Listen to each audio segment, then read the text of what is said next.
اعوذ باللہ من الشیطان الرجیم، بسم اللہ الرحمن الرحیم۔ پیج نمبر ہے جی 239۔ ہم پڑھ رہے تھے 1965 کی پاکستان بھارت کی جنگ۔ پہلے ہم نے جنگ کی وجوہات پڑھی ہیں، اسباب کا جائزہ لیا ہے کہ کس وجہ سے یہ جنگ ہوئی دونوں ممالک کے درمیان، اور اب اس لیکچر میں ہم جنگ کے واقعات کو دیکھتے ہیں۔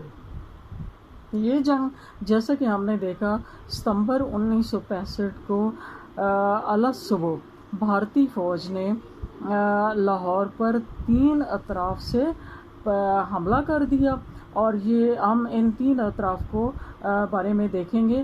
پہلا ہے جی نمبر 1 واگا محاذ، یعنی واگا بارڈر کا محاذ۔ حملہ آور دشمن کا پروگرام یہ تھا کہ لاہور پر اچانک بے خبری میں قبضہ کر کے پاکستان سے منمانی شرائط منوائی جائیں گی، بلکہ وہاں کے وزیر دفاع اور بھارتی فوج کے افسروں نے اسی روز شام کو منٹگمری کلب لاہور میں فتح کا جشن منانے کا پروگرام بھی بنا رکھا تھا۔ بھارتی فوجیں توپ خانہ اور ٹینکوں کی ایک بڑی تعداد کے ساتھ حملہ آور ہوئیں، لیکن پاکستان کی فوج اللہ تعالیٰ کی کرم نوازی سے نہ صرف انہوں نے بھارتی یلغار کو روکا، بلکہ دشمن کے ٹڈی دل کو BRB نہر سے آگے بڑھنے نہ دیا۔ یعنی اللہ کی طرف سے یہ ہوا کہ وہ غفلت میں نہیں تھے، بلکہ وہ چاقو چوبند تھے، اور اسی طرح سے انہوں نے ان کے حملے کو روکا۔ نمبر 2 ہے جی برقی محاذ۔ برقی کی جانب بھارتی حملہ نہایت شدید تھا۔ اس محاذ پر میجر عزیز بھٹی شہید نے صرف ایک کمپنی کے ساتھ متواتر کئی روز تک دشمن کی پیش قدمی کو روکے رکھا، اور اسی محاذ پر آپ نے جامِ شہادت نوش فرمایا۔ حکومت پاکستان نے ان کے عظیم کارنامے پر انہیں نشان حیدر عطا کیا۔ دشمن نے سرتوڑ کوشش کی کہ BRB نہر کو پار کر کے اس پر قبضہ کر کے پانی کو بند کر دیا جائے اور دفاعی لائن کمزور ہو جائے، یہاں سے شاہدرہ کے پل کو آسانی سے نشانہ بنایا جا سکے، لیکن پاکستان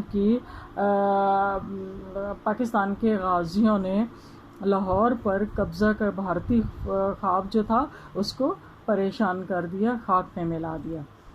نمبر 3 ہے جی قصور کی طرف سے حملہ۔ دشمن نے لاہور فیروز پور روڈ پر بھی پیش قدمی کر کے پہلے قصور اور پھر لاہور پر قبضہ کرنا چاہا۔ اس حملے کو بھی پاکستانی شیروں نے فوری طور پر پسپا کر دیا اور ہزاروں بھارتی فوجیوں کو گرفتار بھی کر لیا۔ اگلے روز پاکستانی فوج نے جوابی حملہ کیا اور دشمن کو نہ صرف اس کے اپنے علاقے میں دھکیلا، بلکہ آگے بڑھ کر ان کے علاقے پر بھی قبضہ کر لیا۔ بعد ازاں بھارت نے ہیڈ سلمانکی کی طرف نیا محاذ کھولا، لیکن وہاں بھی اس کو منہ کی کھانی پڑی۔ اگلا ہے جی چوتھا سیالکوٹ محاذ۔ لاہور کے تینوں محاذوں سے ذلت آمیز شکست کھانے کے بعد، بلکہ چوتھا محاذ آپ رکھیں نا ہیڈ سلمانکی کا، ہیڈ سلمانکی چوتھا ہیڈنگ رکھیں۔ پہلا واگا بارڈر کا محاذ، دوسرا ہے برقی محاذ، تیسرا ہے قصور کا محاذ، چوتھا ہے ہیڈ سلمانکی، اور پانچواں سیالکوٹ محاذ۔ لاہور کے تینوں محاذوں سے ذلت آمیز شکست کھانے کے بعد بھارت نے سیالکوٹ کے راستے وزیرآباد اور گوجرانوالہ پر قبضہ کر کے جرنیلی سڑک اور ریلوے لائن کاٹ دینے کا منصوبہ بنایا تاکہ مغربی پاکستان کو 2 حصوں میں تقسیم کر دیا جائے۔ اس منصوبے کے تحت بھارت نے 8 ستمبر کو سیالکوٹ 2 اطراف یعنی جموں اور پٹھان کوٹ کی جانب سے زبردست حملہ کر دیا۔ اس حملے کو کامیاب بنانے کے لیے بھارت نے بہت بھاری فوج کے علاوہ ایک بختر بند ڈویژن اور 400 ٹینکوں کے ساتھ حملہ کیا، اور قبل ازیں بھارتی فضائیہ نے سیالکوٹ کی شہری آبادی پر بھی بمباری کر کے سیالکوٹ قلعہ کی نزدیکی آبادی اور کچہری کی عمارت کو نقصان پہنچایا۔ اس محاذ پر اگرچہ پاکستانی فوج کی تعداد بہت قلیل تھی، مگر انہوں نے بے جگری سے لڑ کر بھارتی ٹینکوں کی دھجیاں اڑا دی۔ اس کے بعد ہے جی یہیں سے چونڈا کے مقام پر 13 ستمبر کو وہ عظیم معرکہ ہوا جسے دوسری جنگ عظیم کے بعد ٹینکوں کی سب سے بڑی لڑائی کہا جاتا ہے، اور سیالکوٹ محاذ پر بھارت کی ایک تہائی بختر بند فوج تباہ ہوئی اور اسے ذلت آمیز شکست کا سامنا کرنا پڑا۔ اگلا ہے راجستھان کا محاذ۔ ہر محاذ پر شکست سے بوکھلا کر بھارت نے لڑائی کو راجستھان تک پھیلا دیا اور حیدرآباد پر قبضہ کرنے کی غرض سے پیش قدمی کی، مگر یہاں پاکستانی فوج نے مجاہدین کے ساتھ مل کر دشمن کے چھکے چھڑا دیے اور بھارت کو پے در پے شکست دے کر اس کی کئی چوکیوں پر قبضہ کر لیا۔ علاوہ ازیں 13 ستمبر کو پاکستانی غازیوں نے راجستھان ریلوے اسٹیشن پر قبضہ کر کے بھارتی فوج کو شدید نقصان پہنچایا اور اس کے بھاری جنگی سامان پر قبضہ کر لیا۔ اس محاذ پر بھی پاکستان نے سینکڑوں مربع میل کے علاقے پر قبضہ کر لیا۔ یہ تو تھی جی زمینی جنگ۔ اس کے بعد ہے فضائی جنگ۔ ستمبر 1965 کی جنگ میں پاکستانی فضائیہ نے جو قابل ستائش کارنامے انجام دیے وہ تاریخ میں سنہرے حروف میں لکھے جانے کے قابل ہیں۔ بھارت کی فضائی طاقت پاک